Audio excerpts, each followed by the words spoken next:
Yo no recuerdo si fue 91, 92, 93, pero siempre fui bastante curioso de algunos lugares a donde iba. En el que empecé a ir fue en la Sigmund de esa época. No recuerdo cuál era la calle. Fui a escucharlo bueno, me acuerdo, lo fui a escuchar a Pomier y estaban muchos de los miembros que estaban actualmente, y me acuerdo más o menos hasta ciertas puntualizaciones que hacían. Eso vaya a saber por cuestiones personales, cambio, esto, aquello, familiares. Tuve un plafón grande en donde retomo la escuela por una incidencia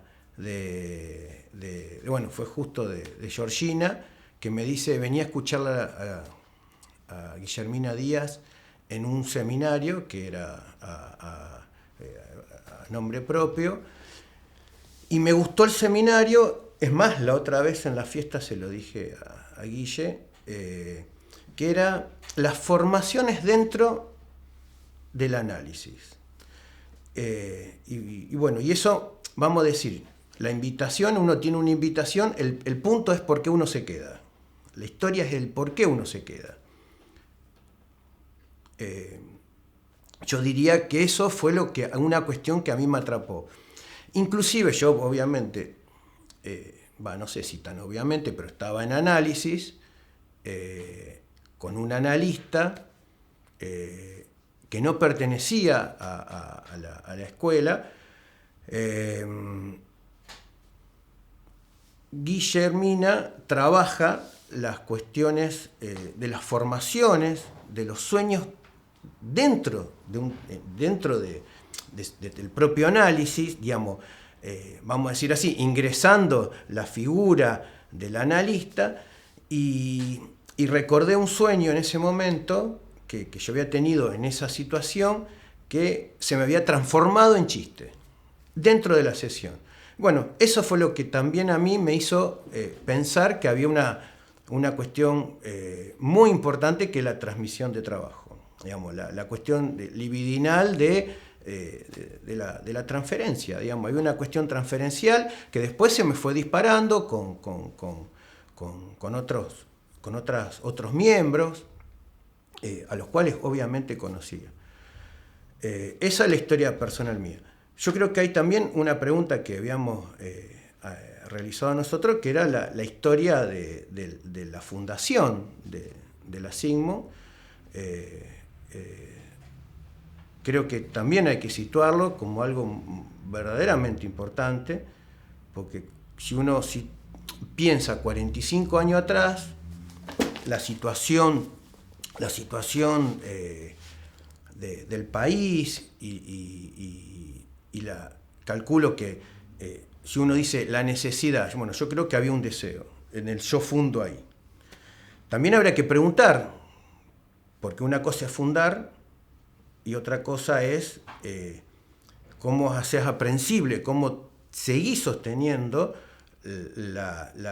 vamos a decir así, los dispositivos de escuela para que sea una escuela, ¿no?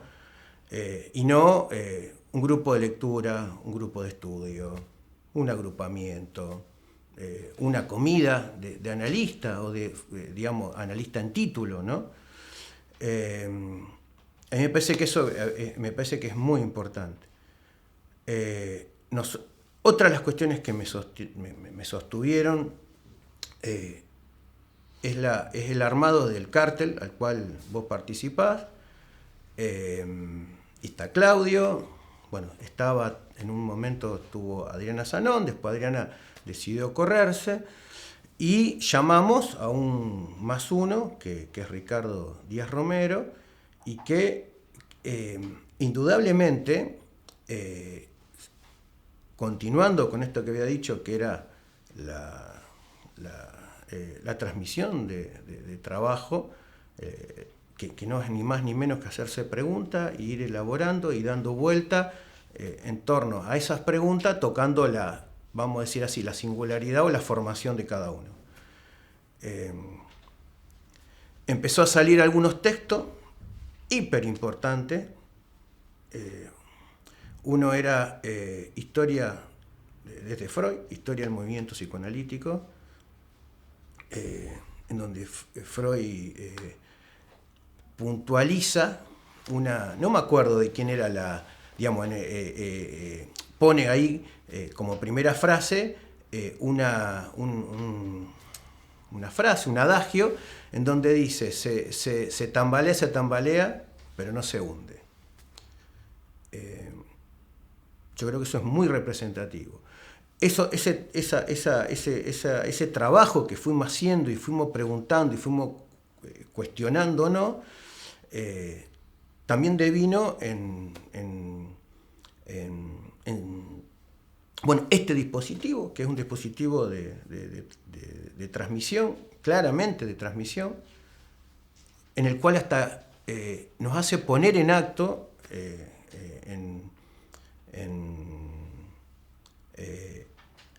lo que la palabra, ¿no? La palabra nuestra de cada uno.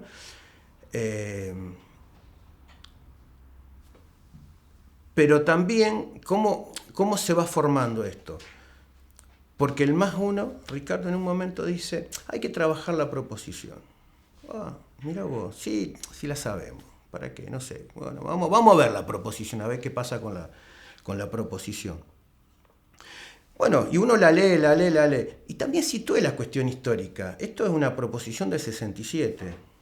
Y uno dice, 67, el año donde yo nací. Bastantes años tengo como para también decir, che, no cambié nada, no se cambió nada. Bueno, la pusimos a trabajar a la proposición y yo creo que eso fue también muy importante, a discutir, a trabajar, a pensar, a ponerle palabras, ¿no? Entonces, yo creo que hay una historia que hay que situarla,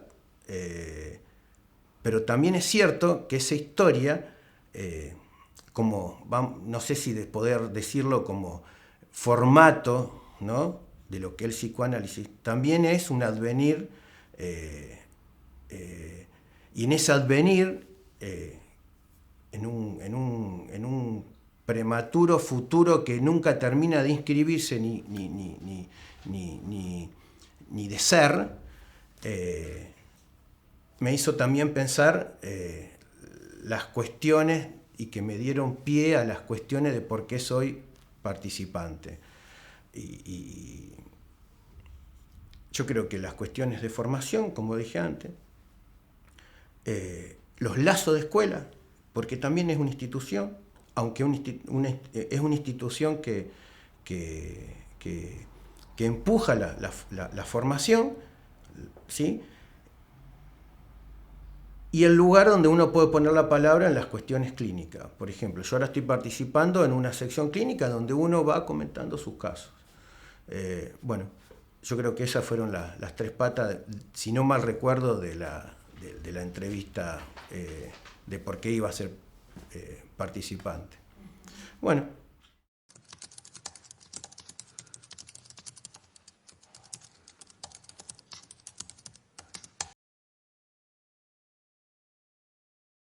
El tema a mí me parece, y que no es y que está bueno pensarlo porque yo después dije, ¿por qué? ¿Cómo hago yo para que 56 años, porque es una proposición casi de esta fecha, estamos próximos a cumplir 56 años de esta proposición? ¿Qué es lo que hace? Y bueno, lo que hace es que no es casual que estos textos, por ejemplo, o el Yo Fundo, que es otro texto de Lacan, ¿no?, o ciertas lecturas, es en relación a lo que es, una transmisión distinta, que es una transmisión de escuela, sin jerarquía. El texto de la proposición, lo vuelvo a decir. Aparte, es interesante la palabra, porque es una proposición, no es un estatuto, ¿sí? Y bueno, justamente, ahora me viene a la cabeza esto, ¿no? Que en las jornadas, el trabajo que yo presenté, mucho tenía que ver con la formación. Yo creo que me implica un montón. Yo me implico un montón, ¿no? Es como que me advengo a esto, una formación que no es de ser y que no es de conocimiento.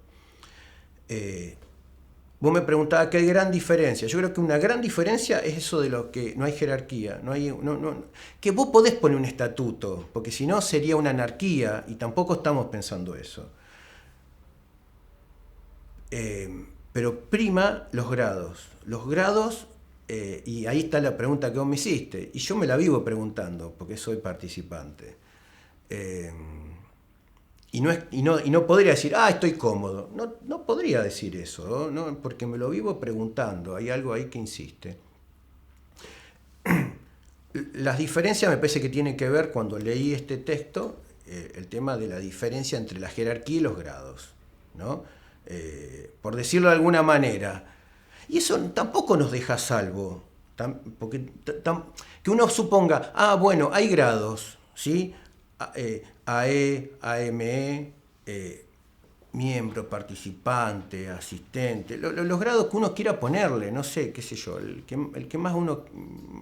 Las clasificaciones, tampoco nos deja a salvo. La cuestión es horadar ciertas, digamos, recortar ciertas cuestiones de goce. En este texto, a mí me pareció también muy importante... vuelvo a las jornadas. Daniel Paola, en su exposición, habla sobre varias cuestiones, y me parece, o por lo menos yo lo tomo, que tomé esto que él dijo, porque lo traje para mí, de lo que es el psicoanálisis en extensión en intención, que es algo que está dentro de este texto. Y él dice que en un punto, que Lacan, no me acuerdo si dijo, Lacan no lo dijo, Lacan lo dijo, esto es un anudamiento, el psicoanálisis en extensión, que es en relación a la polis, ¿sí? Porque si no sería en algún punto endogámico. Y el psicoanálisis en intención, que también es endogámico, si no funciona esta no jerarquía, que eso no quita que pueda haber un presidente, un tesorero, alguien tiene que actuar en ese punto. Bueno, y esa pregunta de cómo, mejor dicho, esa indicación que hace en ese momento Daniel Paola en relación a que el psicoanálisis en extensión, el psicoanálisis en intención se anuda, también me hizo pensar una cosa. Que si hay un anudamiento, hay un tramado. Y si hay un tramado, no hay mejor tramado. Bueno, podemos hablar del tramado del alfarero o de lo que fuera, ¿no? Se me ocurrió el tramado de la araña. En un punto la araña no puede salir desde un centro tapado, cerrado, blindado, sino al revés, desde un vacío. Y ahí me parece que es lo que hace la diferencia en que uno insista en no caer en esa jerarquización, porque ahí estaría el amo. Bueno, me parece que eso redondea un poquito.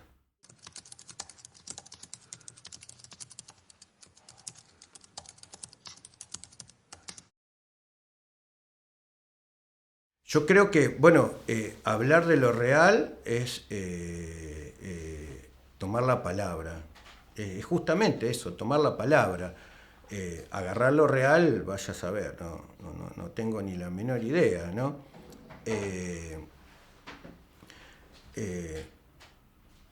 Pero sí sé que es algo que insiste en una no registración, digamos. ¿Qué quiere decir? Que hay algo que siempre percute y que cuando yo digo no me siento cómodo, como decir, bueno, me senté en esta silla, qué cómodo que estoy. Todo lo contrario, hay una hay preguntas, ¿no? Creo que hay preguntas que me voy haciendo, ¿no? Bueno, eso.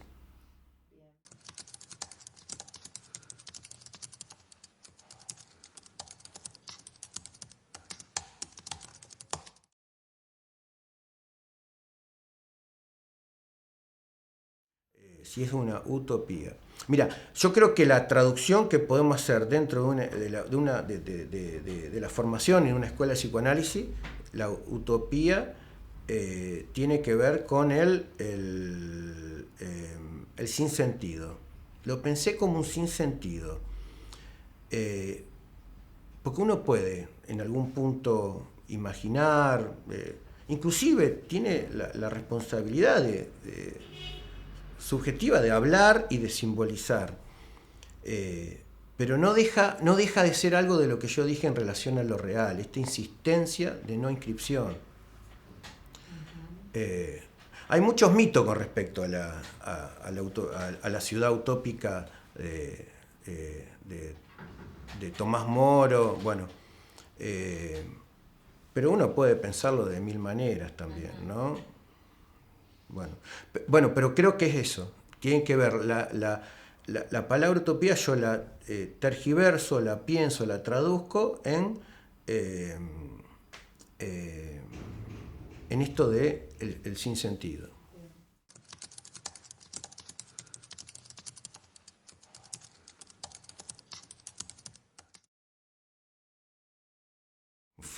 Me lo había pasado. Es cierto, también está en la proposición. Porque está buenísimo decir, mira, en el centro está mamá y papá, ¿no? Y en ese centro, que no es vacío, te da una garantía, como una garantía hipotecaria. Bueno, nadie te va a sacar, va a tener que pagar nada más.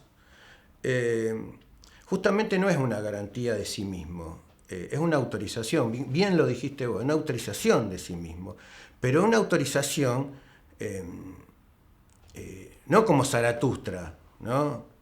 Sino como una autorización como en relación a ese entramado del que había hablado antes, que era las relaciones de transferencias de trabajo, ¿sí?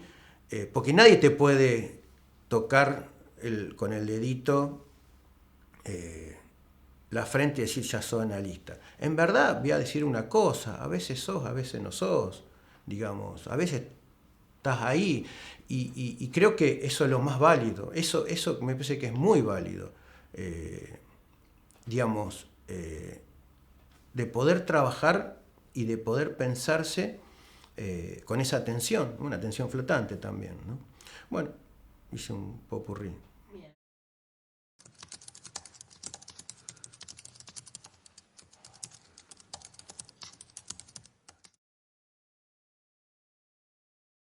Bueno, yo creo que el porvenir no es algo que... Es algo que nos va a engañar. Primero y principal nos va a engañar. Pero tiene que estar. Digamos, es como decir, no, mirá, mañana no vamos a estar. No, bueno, sí, puede ser una cuestión lógica, ¿no? Pero el porvenir es algo que te engaña, ¿no?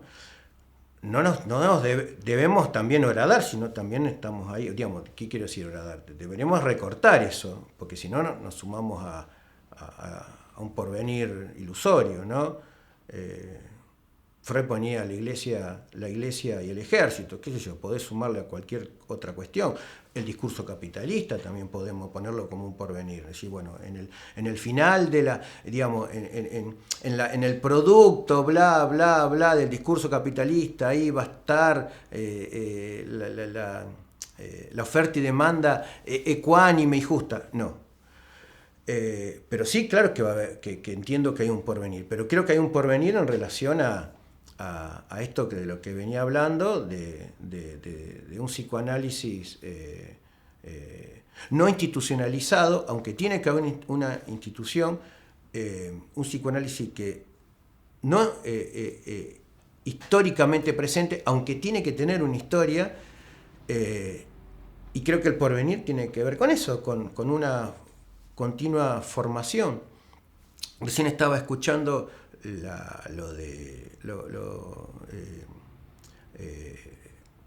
lo que decía Giorgini, me acordaba que análisis terminable e interminable, Freud dice, los analistas deberían no me acuerdo si era 3 o 5 años, tengo una duda, si era 5, me dice acá la apuntadora.